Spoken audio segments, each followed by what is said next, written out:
Now, in Russia, President Vladimir Putin presided over the Victory Day parade today. The celebrations this year in Moscow, though, overshadowed by Russia's battlefield failures in Ukraine and the Kremlin's ongoing confrontation with the West.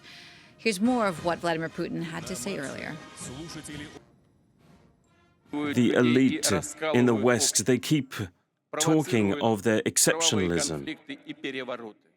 They are forcing their will on other nations, forcing their rules on others.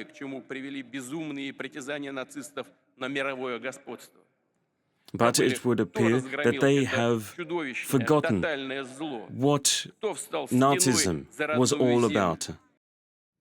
France 24's Daniel Hawkins was listening into that speech in Moscow. He joins me now live from there. Daniel, what was Putin trying to convey in that speech today, and how has his message evolved perhaps since last year?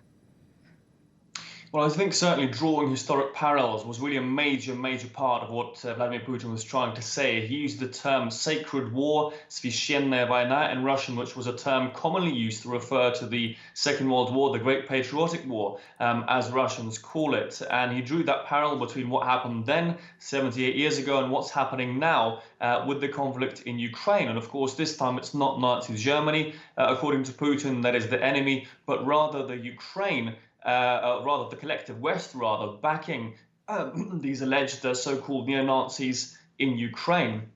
It was interesting to hear him say, pay tribute to the allies in World War II, the UK and the US, in that fight against Nazi Germany. But he was very scathing of Western leadership, referring to Western globalist elites that were sowing Russophobia and nationalism, holding effectively the people of those nations hostages, also saying the Ukrainians are hostage to the Kiev government as well. He also referred to civilization being at a turning point, and that really symbolizes the evolution of the Kremlin's message, that initially what began as a small, limited, so-called special military operation in the country has now evolved to something far bigger, a battle for survival, Russia versus the world, and Russia very much leading this battle for the Kremlin's vision of global multipolarity, fighting against US hegemony, with Russia leading that fight, also calling Mr. Putin for a free, a peaceful and stable future, something, of course, which is so lacking in today's Russia. Daniel, over a year after the start of the war, how are things going for Russia, for the Russian military in Ukraine at the moment? Well, I think certainly the war hasn't gone how the Kremlin wanted it to go, but also not entirely how the West thought it might have played out. I think the Kremlin and Vladimir Putin can claim some credit on the domestic front, certainly. The Russian economy has beaten all the odds. It's gone against predictions and shown quite remarkable resilience, given it's the most sanctioned country ever in history. And that accounts really for a good base of Putin's domestic support, which he's managed to shield from the worst of the effects. Opposition, though, has grown steadily to this conflict after mobilization, as casualties have mounted and really brought the war home to many Russians. And I think even those who haven't been affected directly by mobilization itself do wish things were back to normal and that all this was over as soon as possible. Militarily, of course, things are very different. And the biggest evidence of that, perhaps, is the outbursts of Yevgeny Prigozhin, the chief of PMC Wagner, who's grown increasingly critical of the Russian top brass and released some really shocking public videos, something unheard of in Russia, with many analysts really at a loss to explain just how this is being allowed.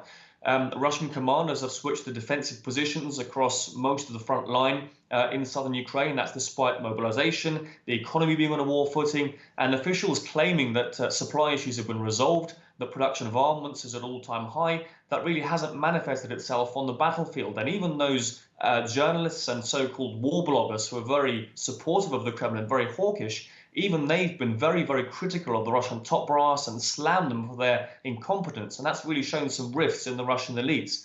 I think finally the situation really now is a case of an unstoppable force meeting an immovable object. There's a deadlock which the Kremlin really hasn't found a way to get past. Analysts are predicting this war to drag on way beyond 2023. And I think among all the uncertainty right now in Russia, the only thing people are sure of is that there's going to be no return to any sense of normality that was before February 2022. The only thing that is sure is that this will carry on unpredictably, and that's certainly caused a lot of nervousness in the Russian society in recent months. All right, Daniel, thank you for that. Daniel Hawkins there reporting for us from Moscow.